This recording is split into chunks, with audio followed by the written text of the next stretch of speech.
Culture اجازت دے رہا ہے آپ کو نماز ضائع کرنے کی. فجر کی نماز کتنے لوگ گول کر دیتے ہیں, ظہر کی کتنے لوگ گول کر دیتے ہیں. کیا عقل اس کی اجازت دیتی ہے؟ جس نے پیدا کیا, جس نے بنایا, جو صبح و شام کھلاتا ہے, جس کے احسانات کے سمندر میں ڈوبے ہوئے ہیں, کیسی غیرت کی بات ہے کہ وہ, میں تو کہتا ہوں کہ اللہ نے اگر قیامت کے دن صرف یہ پوچھ لیا نا کہ دنیا میں کوئی حکم میرا ایسا نہیں تھا جس پر میں بار بار یاد دہانی کراتا, یعنی نماز کی اہمیت اللہ کی نظر میں کتنی ہے اس کو سمجھنے کے لیے اتنا کافی ہے عقل مند کے لیے.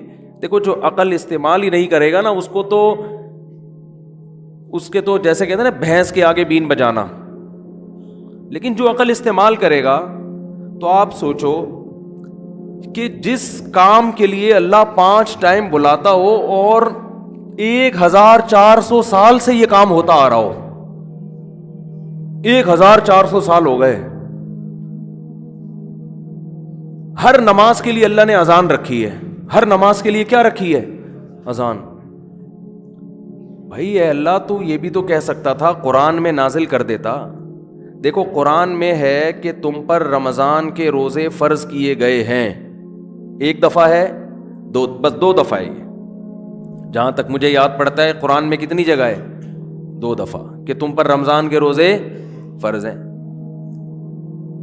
بس اب اللہ نے یہ نہیں کہا کہ جیسے ہی رمضان آئے تو یاد دہانی کراؤ, جیسے ہی رمضان آئے تو کوئی اذان دو کہ اے ایمان والو روزے شروع ہو چکے ہیں. وہ مفتی منیب صاحب تو اعلان کریں گے, حکومت بھی اعلان کرے گی, لیکن اللہ کی طرف سے کوئی قانون اور ضابطہ نہیں ہے. سمجھ میں آ رہی ہے بات کہ نہیں آ رہی؟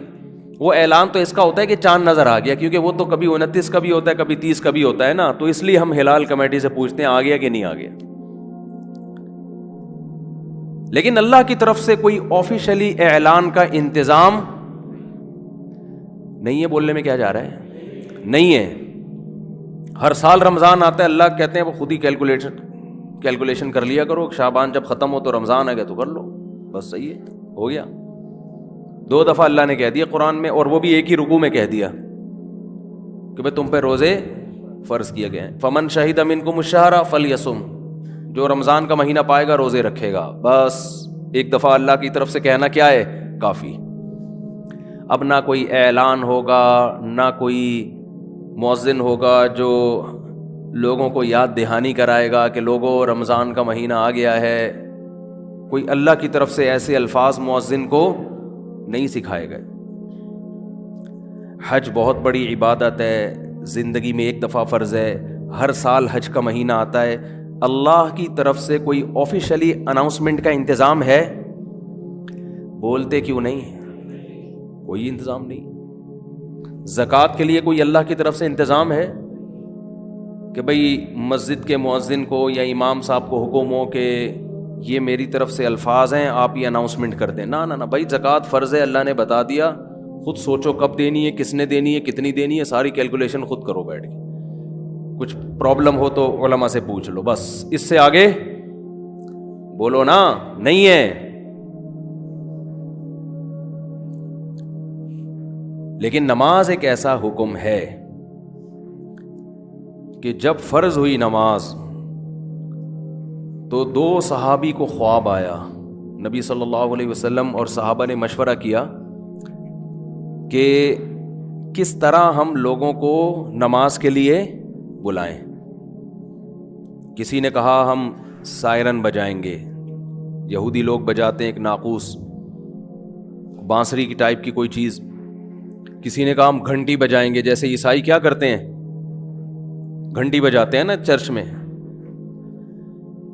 نبی صلی اللہ علیہ وسلم کے پاس 2 صحابی حضرت عمر بھی آئے اور عبداللہ ابن زید بھی آئے. انہوں نے خواب سنایا کہ ایک فرشتہ آسمان سے نازل ہوا اور اس طرح سے اس نے یہ کلمات دہرائے. آپ صلی اللہ علیہ وسلم نے فرمایا یہ سچا خواب ہے. نبی نے جب کہہ دیا تو اب اس پہ کیا لگ گئی اس ٹائم, یہ اللہ کی طرف سے. حضرت بلال کو حکم دیا گیا آپ یہ الفاظ کہیں, اللہ اکبر اللہ اکبر اللہ اکبر اللہ اکبر. پوری جو اذان ہم کہتے ہیں یہ پورے کلمات حضرت بلال کو آپ صلی اللہ علیہ وسلم نے سکھائے. وہ دن اور آج کا دن پوری دنیا میں مسلمان جہاں بھی گئے ان الفاظ کو لے کے پھیلا دی اور فضاؤں میں یہ الفاظ گونجتے ہیں. اب دیکھو ایک تو یہ انتظام کیا گیا کہ 5 وقت بلانا ہے, 5 ٹائم پہ ہر نماز کے وقت اناؤنسمنٹ ہوگی. پھر اناؤنسمنٹ میں اللہ نے خود بتایا کہ یہ کلمات کہنے ہیں, اس میں آپ کو اپنے طریقے سے بلانے کی اجازت نہیں ہے. یہ نماز کی اہمیت ہے اصل میں. اور پھر اللہ نے یہ بھی بتا دیا, ہونا تو یہ چاہیے کہ اس میں جب ہم نماز کے لیے بلاتے ہیں تو حی علی الصلاۃ, آؤ نماز کی طرف. اصل کلمہ تو یہ ہے, بس اتنے کلمات ہیں نا. ارے بھائی نماز کے لیے بلا رہے ہیں تو مؤذن اسپیکر آن کرے, بولے حی علی الصلاۃ, لوگوں آؤ نماز کی طرف, بس ختم. اب کیا رہ گیا؟ نا نا نا نا نا. اتنے سے جملے کو زبان سے نکالنے سے پہلے کتنی لمبی چوڑی تمہید ہے, کیونکہ اللہ کو پتا تھا یہ لوگ نہیں آئیں گے, یہ بھول جائیں گے کھلانے والا کون ہے, پلانے والا کون ہے, زندگی دینے والا کون ہے. یہ تعلیم, ایجوکیشن, کاروبار, بزنس, ترقی, روڈ بناؤ, کنویں کھدواؤ صحت کے لیے, اور یہ سب چیزوں میں الجھ کے مجھے بھول جائیں گے یہ لوگ. تو قرآن کہہ رہا ہے انسان کی میٹیریل میں جلد بازی شامل ہے, تو جس کا لیکن اللہ نے اس جلد بازی کو کنٹرول کرنے کے لیے دماغ میں ایک عدد عقل بھی پیدا کر دی. اب جلد بازی یہ کہتی ہے کہ جلدی سے یہ فائدے حاصل کر لو, بس اس کے انجام کو نہ دیکھو. شراب والا کہے گا یار شراب پی لو, انجام کو نہ دیکھو, حالانکہ اس کا دنیا کا انجام بھی برا, آخرت کا انجام بھی برا. نماز کا ٹائم ہوگا, آپ کا دل چاہے گا سوتے رہو, نیند بڑی مزیدار ہے, لیکن آپ کو پتا ہے اس کا دنیا کا انجام بھی خراب اور آخرت کا انجام بھی خراب. دنیا میں رزق کی برکت اللہ چھین لیتا ہے بے نماز, چہرے کی رونق اللہ چھین لیتا ہے, صحت چھین لیتا ہے اللہ تعالیٰ. تو عقل کو غالب رکھنا ہے. عقل کہتی ہے نہیں بھائی نیند کو قربان کرو. کیسی گہری نیند ہو, تھوڑی دیر مقابلہ ہوتا ہے عقل سے, 5 سے 10 منٹ کا فرق پڑتا ہے اور انسان فریش ہو جاتا ہے. اور جب مسجد کی طرف آتا ہے تو انسان کہتا ہے میں نے عقل کی مان کے چنگا کتا سی, پنجابی میں کہتے ہیں نا بھائی, لاہور میں ایسے کہتے ہیں نا, چنگا کتا سی, چنگا کتا سی, میں نے بہت اچھا کام میں نے کر لیا, تو وہ سکون ملتا ہے اس کو. تو اسی طرح یاد رکھو اولاد کی تربیت میں بھی عقل کہتی ہے بچوں کو سونے دو, کیوں ڈسٹرب کر رہے ہو, آج چھٹی کا دن ہے. سوری, ضمیر دل کہتا ہے انسان کا, لیکن عقل کیا کہتی ہے, بھائی آج ان پہ تھوڑا سا رونے دو, ان کو تھوڑا سا چیخنے دو, برداشت کر لو. کل ان کے کل کو بنانے کے لیے آج ٹینشن میں ڈالنا ضروری ہے. تو پوری زندگی میرے بھائی انسان کی اس عقل اور دل کی لڑائی میں چل رہی ہے.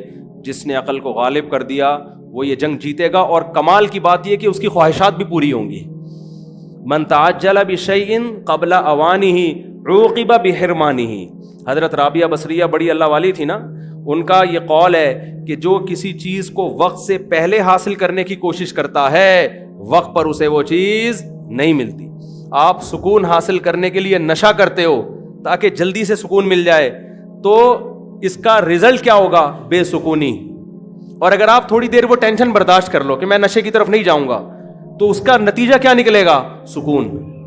نوجوان لوگ نکاح سے پہلے زنا کی طرف چلے جاتے ہیں, وہ لذت جو اللہ نے نکاح کے بعد رکھی تھی نکاح سے پہلے حاصل کرتے ہیں, اس کا نتیجہ کیا نکلتا ہے, نکاح کے بعد ان کو وہ لذت حاصل نہیں ہوتی, ان کا گھریلو نظام برباد ہو جاتا ہے, ان کو بیوی بوجھ لگنے لگتی ہے, ایک عذاب لگنے لگتی ہے.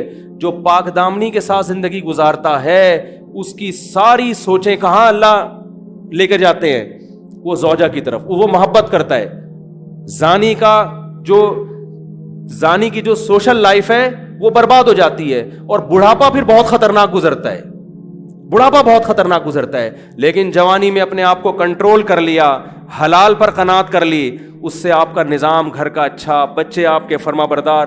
بتاؤ بچوں کو جب پتہ چلتا ہے میرا باپ 2 نمبر آدمی ہے, وہ بچہ اپنے باپ میں بزرگی دیکھے گا, وہ بچہ اپنے باپ کا احترام کرے گا. تو کہتے ہیں میرا ابا لڑکیوں کا ٹھرکی تھا, وہ نہیں کرے گا. لیکن جن لوگوں نے پاک دامنی کے ساتھ وقت گزارا اور اپنی توجہ اپنی زوجہ تک رکھی, ادھر ادھر نظریں نہیں ماری, بچوں کو بھی احساس ہوتا ہے میرے والد ایک نمبر ہے. کبھی نظر نہیں اٹھاتے, شرافت کی شہرت ہو جاتی ہے, ہر چیز چھپتی نہیں ہے, اللہ پھیلا دیتے ہیں اس کو, وہ بھی پاک دامنی والی زندگی گزاریں گے, لیکن کنٹرول کرنا پڑتا ہے. تو اپنی کنٹرولنگ پاور کو بڑھاؤ میرے بھائی. اس کا نبی نے بھی طریقہ بتایا, روزے رکھ کے. روزے سے بڑا فائدہ ہوتا ہے. پیر جمعرات کا روزہ, اگر آپ کے لیے پیر جمعرات کا مشکل ہے تو ہفتے میں کسی بھی دن 2 روزے رکھ لیں, مہینے میں 3 روزے رکھ لیں. روزہ رکھنے سے بھی انسان کی کنٹرولنگ پاور بڑھتی ہے, بہت فائدے ہوتے ہیں انسان کو.